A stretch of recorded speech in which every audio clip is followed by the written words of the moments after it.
Méningite auto-immune, quand j'avais 19 ans, pas de séquelles avant. Il y a un matin, à mon réveil, j'avais mal à la tête. On va à l'hôpital pour voir ce qui se passe. Et après, le coma, t'as oublié les prénoms de ta famille, t'as oublié ton quartier là où t'habites depuis 20 ans. Mes amies de base, quand ça connaît en gamine, elles partent. Camille. Non. Presque. Ah oui, Charlotte. Elle donne confiance aux gens. Aurélie. On rentre dans la pièce, on sait qu'elle est là. Elle est très rigolote. Un GEM, c'est un groupe d'entraide mutuelle, un espace qui permet de sortir de l'isolement, de rencontrer des gens et de porter des projets. J'ai des réels amis qui sont là aussi, qui m'aident, qui me trouvent beaucoup plus épanoui, beaucoup plus ouvert, beaucoup plus tolérant. Le GEM marche grâce à la force de proposition des adhérents. Il faut qu'on te dise que tu es indispensable pour que tu nous fasses l'honneur de notre présence. Mais je sais que je suis indispensable. Parfois, on a l'impression de venir pour aider les autres. Finalement, on va peut-être plus être aidés nous sans s'y attendre en fait.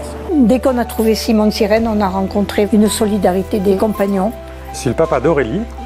Nous, ça nous permet aussi de rencontrer des parents qui ont eu des enfants avec des difficultés comparables. J'ai eu un grave accident de la route. J'ai mis énormément d'années à m'en remettre physiquement et psychologiquement surtout. Être enfin compris pour pouvoir poser les armes, parce qu'ici, on sait qu'il n'y a pas de combat à mener. Et ça m'a sauvé de la solitude, parce que c'est une famille.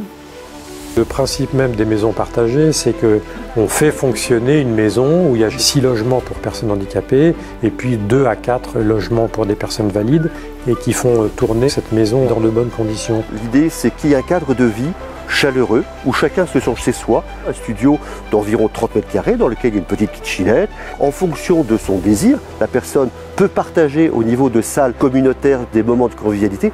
On recrée une nouvelle famille dans laquelle chacun se sente bien dans le vivre ensemble. On a besoin des gens qui nous aident à investir pour que la maison soit construite. C'est un projet qu'on attend, vivre ma vie, vivre mon autonomie du mieux que je pourrais. D'avoir un ami d'amis, partager.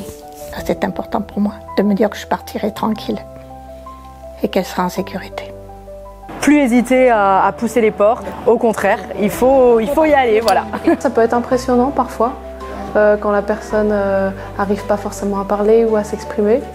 Il ne faut pas avoir peur, c'est pas compliqué. Il faut être vrai. Nous, on le sent si les gens font semblant ou s'ils sont vrais. On a besoin de votre soutien et on a besoin surtout d'un regard de confiance pour nos enfants.